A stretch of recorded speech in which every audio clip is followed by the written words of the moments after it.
गजानन जय श्रीमन्नारायण जय आदिशक्ति माता। प्रिय भक्तों, आप सभी श्रद्धालु भक्तों को हार्दिक स्वागत है हमारे इस पावन चैनल पर, जहां हम एक बार फिर आरंभ करने जा रहे हैं एक नई महात्म्य कथा। स्कंद पुराण के अनुसार आषाढ़ माह महात्म्य की दिव्य कथाएं। जैसे हमने जेठ मास में माता गंगा, शिव, विष्णु, व्रत, त्योहार और उपवास की कथाओं को जाना, वैसे ही अब आषाढ़ मास में हम जानेंगे श्रवण की पवित्रता, व्रतों की शक्ति, दान, स्नान, जप और ध्यान की महिमा और धार्मिक जीवन को उन्नत करने वाले रहस्य। प्रिय भक्तों, आषाढ़ मास वर्षा का आरंभ है, पर असल में यह है आत्मिक उन्नति की वर्षा का माह। इस पावन माह में हम आपके लिए लाएंगे स्कंद पुराण से आषाढ़ मास की मूल कथाएं, जिसमें मिलेगा भक्ति, तपस्या, चमत्कार, जीवन परिवर्तन और मोक्ष के मार्ग का रहस्य। प्रिय श्रद्धालुओं, आषाढ़ महीने में पड़ने वाले व्रत और त्योहार की सभी कथाएं हमारे इस चैनल पर सुन सकते हैं। श्रद्धालुओं, अगर अभी तक इस चैनल को लाइक सब्सक्राइब नहीं किया है तो अभी कर लें। बेल आइकन को जरूर दबाएं ताकि हमारी हर भक्ति वीडियो आप तक पहुंच सके। प्रिय भक्तों, अब आइए श्रवण करते हैं आषाढ़ मास महात्म्य कथा अध्याय 1। स्कंद पुराण के अनुसार आषाढ़ मास की कथा अध्याय 1, माता प्रियदर्शिनी की कथा। श्री गणेशाय नमः, श्री सदा शिवाय नमः, श्री मातृदैव्ये नमः। या देवी सर्वभूतेषु श्रद्धा रूपेण संस्थिता, नमस्तस्यै नमस्तस्यै नमस्तस्यै नमो नमः। श्री हरे नमः। जय माँ प्रियदर्शिनी। हे माँ, आज आषाढ़ मास की कथा आरंभ करते हुए हम अपने हृदय, वाणी और आत्मा को आपके चरणों में समर्पित करते हैं। आपके नाम का स्मरण, आपके गुणों का गान और आपकी लीलाओं का श्रवण, यही इस जीवन का धन है। प्रणाम सभी सनातनी साधकों को। आज हम आरंभ करने जा रहे हैं स्कंद पुराण के अनुसार आषाढ़ मास महात्म्य की पहली कथा, माँ प्रियदर्शिनी की कृपा कथा। यह कथा मात्र एक व्रत की नहीं, यह कथा है भक्ति के साथ तपस्या की, आस्था के साथ आत्मा की, वर्षा के साथ जीवन की। आषाढ़ मास का आरंभ होते ही जैसे पृथ्वी पर पहली बूंद गिरती है, वैसे ही हृदय पर भक्ति की फुहार गिरती है और उसी भक्ति में जन्म लेती है प्रियदर्शिनी जैसी मात्र शक्ति, जो सच्चे भक्तों के लिए जीवन को बदल देती है। ओम जय माँ प्रियदर्शिनी, सुखदायिनी भवानी, भक्तों की हरण हरणी, जगदम्बा कल्याणी। हे देवी, हे दयामयी माता, हम श्रद्धा, विश्वास और तपस्या के भाव से आपके चरणों में नमन करते हैं। बहुत समय पहले भारतवर्ष का मध्य भाग में एक नगर था। नाम था सुचिपुर, जहाँ धर्म और अधर्म की रेखाएं एक दूसरे से टकरा रही थीं। यह नगर पहले तपस्वियों की भूमि था, जहाँ वेदों की ऋचाएं गूंजती थीं, जहाँ लोग गौ सेवा, स्नान, ध्यान और सत्य का पालन करते थे। परंतु समय के प्रभाव से वहां धीरे धीरे भोग विलास और अज्ञान का प्रवेश हो गया। नगर के लोग अब दान भूल गए थे, व्रत त्याग चुके थे और धर्म का मजाक समझने लगे थे। उसी नगर के एक छोटे से कोने में एक निर्धन बालक जन्मा। नाम था धवल। उसके पिता एक गौ सेवक थे, माता तुलसी पूजा करने वाली एक साध्वी। घर मिट्टी का था, अन्न थोड़ा सा था, पर संस्कार अमूल्य थे। बालक धवल ने 5 वर्ष की आयु से ही प्रातःकाल उठकर सूर्य के अर्घ देना, माता जी के साथ तुलसी की परिक्रमा करना और शिवलिंग पर जल चढ़ाना आरंभ कर दिया था। एक दिन आषाढ़ मास के पहले सोमवार को धवल ने देखा, घर के पिछवाड़े पर छोटी झाड़ी में एक दिव्य प्रकाश प्रकट हुआ। झाड़ी से निकली एक मधुर वाणी, धवल सत्य पर अडिग रहो, मैं तुम्हारे साथ हूँ। धवल चौंका, पर डर नहीं लगा। उसने उस दिव्य स्वर को माँ का आशीर्वाद समझा और उस दिन से उसने संकल्प लिया, मैं तप करूंगा, मात्र शक्ति का दर्शन करूंगा। धवल केवल 11 वर्ष का था जब उसने जल फल पर व्रत आषाढ़ के प्रत्येक सोमवार को उपवास और पंचामृत से शिवलिंग अभिषेक आरंभ किया। लोग हंसते थे, एक निर्धन बालक क्या करेगा, ईश्वर को किसने देखा है। परंतु धवल कहता, मैंने माँ को देखा नहीं पर अनुभव किया है। वह हर सोमवार को गौशाला की सेवा, तालाब की सफाई और तुलसी वृंदावन की पूजा करता था। आषाढ़ मास के अंतिम सप्ताह में नगर में तीव्र जल संकट आ गया।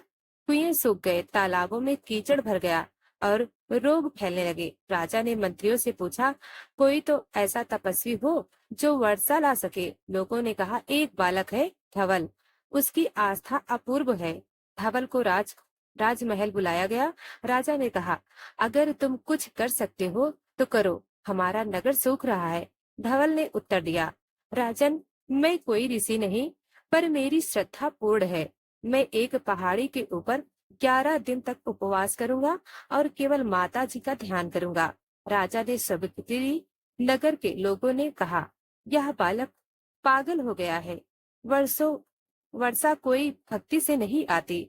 धवल एक निर्जन पर्वत पर चढ़ गया जिसका नाम था नीलकुंड शिखर। वहां कोई मंदिर नहीं था, कोई छाया नहीं थी, बस एक छोटा सा शिवलिंग नुमा पत्थर और तुलसी का पौधा। धवल ने वहीं बैठकर पहले दिन केवल मौन रखा, दूसरे दिन केवल गंगा जल पिया, तीसरे दिन आंखें बंद प्राणायाम, चौथे दिन आंधी आंधी आई, धवल अडिग रहा, पांचवें दिन सांप निकला, धवल डरा नहीं, छठे दिन तेज धूप पर उसने तुलसी के नीचे हाथ फैलाकर रक्षा की। सातवें दिन सुबह सूरज की पहली किरण तुलसी के पत्तों पर पड़ी और उसी क्षण एक शीतल बूंद धवल की पलकों पर गिरी और साथ ही वह झाड़ी फिर से प्रकट हुई जिसने पहले पानी आई थी। अब आवाज स्पष्ट थी, तप पूर्ण हो रहा है, मैं आ रही हूँ, मुझे धवल ने बुलाया है। नगर में लोग चकित थे। आसमान में धीरे धीरे काले बादल, शीतल पवन और गर्जना की हल्की ध्वनि होने लगी। राजा ने कहा, यह तो चमत्कार है। माँ प्रियदर्शनी का प्रथम संकेत, स्वप्न दर्शन।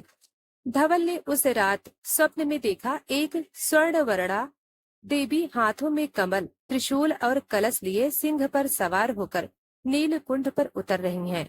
देवी ने कहा, धवल, तेरे तप से मैं प्रसन्न हूँ। मैं आऊंगी तेरे गांव में तेरे शरीर के द्वारा और बताऊंगी लोगों को भक्ति की शक्ति। धवल की आंखें खुली, उसने देखा नीलकुंड शिखर पर तुलसी के नीचे माँ का प्रकाशमय रूप साकार हो गया और नगर में वर्षा की पहली बूंदें गिरनी शुरू हो गई। उस दिन दोपहर के समय सूरज तप रहा था। नगर के आकाश में एकाएक घने गहरे और काले मेघ छा गए। शुद्ध शीतल हवा बहने लगी। लोग भय और आश्चर्य में थे। बालक धवल अब भी पहाड़ पर था, नेत्र मूंदे हाथ जोड़कर बैठा। नगर में बूंदें टपकने लगी और फिर वर्षा होने लगी, पहले हल्की, फिर मध्यम और फिर तीव्र। नगर के राजा, कुछ ब्राह्मण और प्रमुख ग्रह अस्थजन नीलकुंड शिखर की ओर बढ़े जहां बालक तपस्या में लीन था। राजा ने देखा वहां कोई भी छत, मचान या कुटी नहीं थी, बस एक छोटा सा शिवलिंग और एक तुलसी का पौधा। तुलसी के चारों ओर जल की बूंदें मानो प्रकाश की माला से चमक रही थीं। राजा ने कहा, यह बालक केवल बालक नहीं, यह तो किसी तपस्वी का पुनर्जन्म रखता है। अचानक बादल गरजे, एक तेज प्रकाश उठा और उसी तुलसी के पौधे के पीछे एक दिव्य स्वरूप प्रकट हुआ। सिंह पर सवार, चार भुजाएं, कमल, कलश, त्रिशूल और पुस्तक धारण किए माँ प्रियदर्शनी वहां साक्षात प्रकट हुई। देवी ने कहा, हे धवल, तुम्हारी तपस्या ने मुझे बांध लिया। इस नगर के पाप घने हो चुके थे, पर तुम्हारी भक्ति ने मुझे आने को विवश कर दिया।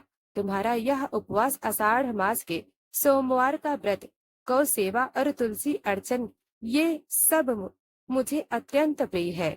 राजा और सभी लोग जमीन पर लेट गए। देवी ने आशीर्वाद दिया, हे राजन, यह नगर अब पुनः पवित्र होगा, यहाँ धर्म लौटेगा।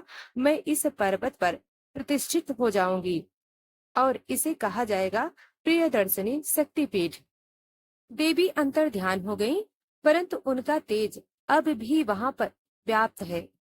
राजा ने तत्काल घोषणा की, मैं इस पर्वत पर एक दिव्य मंदिर बनवाऊंगा। हर आषाढ़ मास में श्रद्धालु यहाँ आकर प्रियदर्शनी व्रत करेंगे। वहीं पर उपस्थित एक ऋषि ने कहा, जो भक्त आषाढ़ मास के सोमवार को ब्रह्म मुहूर्त में उठकर शुद्ध जल से स्नान करे, तुलसी पर जल चढ़ाए और प्रियदर्शनी माता का स्मरण करे, उसे वाजपेयी यज्ञ का फल प्राप्त होगा। जो यह कथा सुनाए या ने वह मृत्यु के समय भयंकर पीड़ा से मुक्त रहता है। नगर में अब चारों ओर हरियाली थी। सूखे हुए कुएं अब जल से भर गए। बच्चों की हंसी, गायों की रंभाहट और मंदिरों में घंटे की ध्वनि सुनाई देती थी। लोग कहते, धवल ने नहीं, माँ ने यह सब किया है, पर माँ को लाने वाला वही धवल है। राजा ने धवल से कहा, तुम मेरे मंत्री बनो, तुम्हें धन वैभव और मान मिलेगा। धवल ने उत्तर दिया, राजन, मैं केवल एक सेवक हूँ। मैं माँ की सेवा करना चाहता हूँ। मुझे केवल वह कोना दे दो जहाँ मैं तुलसी लगाऊं और कथा कहूँ। 3 महीने के भीतर एक सुंदर मंदिर का निर्माण हुआ। वह गर्भगृह में तुलसी का पौधा, शिवलिंग और प्रियदर्शनी देवी की मूर्ति स्थापित की गई। धवल को वहां का पहला पुजारी नियुक्त किया गया। ऋषि ने घोषणा की, हे राजन, आषाढ़ मास केवल वर्षा का आरंभ नहीं, यह अंतकरण की शुद्धि का मास है। यह वह समय है जब जल से केवल शरीर नहीं, मन भी धुलता है। माँ प्रियदर्शनी उस शक्ति का स्वरूप है जो केवल एक बूंद में संपूर्ण समुद्र को रख सकती है। जय माँ प्रियदर्शनी, पावन कर दो जीवन, तुम्हें प्रणाम, बारंबार प्रणाम। बालक धवल अब हर सोमवार नगर में कथा कहता और लोग दूर दूर से उसे कथा सुनने आते। मंदिर की स्थापना के बाद धवल दिन रात सेवा में लग गया। वह तुलसी के पत्तों से माँ को अर्घ चढ़ाता, शंख ध्वनि करता, प्रत्येक सोमवार व्रत रखता और नगर के बच्चों को माँ की कथा सुनाता। धीरे धीरे मंदिर में चमत्कार होने लगे। अंधे देख सकते थे, गूंगे बोलने लगे, बांझी स्त्रियां मातृत्व का सुख पाने लगी। एक व्यापारी जो केवल धन कमाने में मग्न था, एक बार मंदिर से गुजरा। धवल की कथा सुनकर रुक गया। वह सोच में पड़ गया, मैंने तो जीवन में केवल व्यापार ही किया है, भक्ति, सेवा और त्याग से मेरा क्या लेना देना। अचानक उसके पुत्र की तबीयत बिगड़ गई। किसी औषधि से लाभ नहीं हुआ। तब व्यापारी मंदिर आया, माँ के आगे रोया और व्रत का संकल्प लिया। तीसरे सोमवार को उसका पुत्र पूर्णतः स्वस्थ हो गया। एक ब्राह्मण जो देवी देवताओं को नहीं मानता था, मंदिर को दिखावा समझता था, वह धवल का उपहास करता। एक रात उसे स्वप्न आया जिसमें माँ प्रियदर्शनी ने उसे कहा, यदि तू अगला सोमवार उपवास रखेगा तो तेरी जड़ता मिट जाएगी। उसने वैसा ही किया और सोमवार की रात उसके हृदय में माँ की छवि प्रकट हुई। उसने उसी क्षण से भक्ति की राह पकड़ ली। राजा को एक दिन युद्ध का निमंत्रण मिला और माँ से बोला, हे माँ, क्या युद्ध के दिन सोमवार को व्रत रखना उचित होगा? माँ ने संकेत में उत्तर दिया, यदि तुम धर्म से लड़ रहे हो तो व्रत के साथ युद्ध भी तपस्या बन जाता है। राजा ने उपवास रखा और उस युद्ध में बिना एक बाण चलाए शत्रु आत्मसमर्पण कर गया। कई वर्षों के बाद जब धवल वृद्ध हुआ, उसने कहा, अब मैं शरीर से कमजोर हो गया हूँ, परंतु आत्मा से माँ के और निकट। उसने एक अंतिम व्रत का संकल्प लिया। आषाढ़ मास का अंतिम सोमवार। उस दिन वह सुबह से ही उपवास कर रहा था। शिवलिंग और तुलसी को स्नान करा रहा था। दोपहर में वह शांत बैठा था और तभी एक दिव्य प्रकाश से माँ प्रियदर्शनी पुनः प्रकट हुई। माँ ने मुस्कुराते हुए कहा, हे पुत्र, तुमने केवल मेरा नाम नहीं जपा, बल्कि मेरी सेवा की है।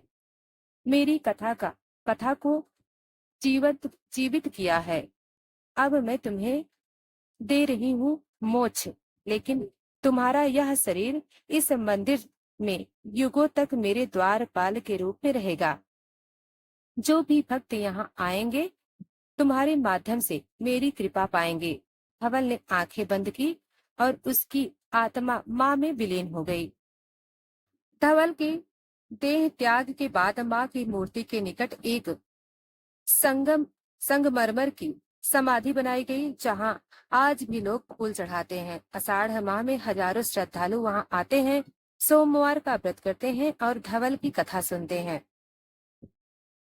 स्कंद पुराण कहता है, आषाढ़ मास में जो भक्त सोमवार का व्रत करता है, तुलसी की सेवा करता है और माँ प्रियदर्शिनी की कथा सुनता है, वह पापों से मुक्त होकर अग्निलोक, विष्णुलोक और फिर कैलाश जाता है। धवल केवल एक पात्र नहीं, वह प्रत्येक श्रद्धालु का प्रतीक है, जो निष्कलंक, निष्कपट और समर्पित है। प्रिय भक्तों, यदि आपको यह कथा स्पर्श कर गई हो तो इस आषाढ़ मास में एक व्रत माँ प्रियदर्शिनी को अर्पित कीजिए। और हाँ, अब स्कंद पुराण से आषाढ़ मास की अगली दिव्य कथा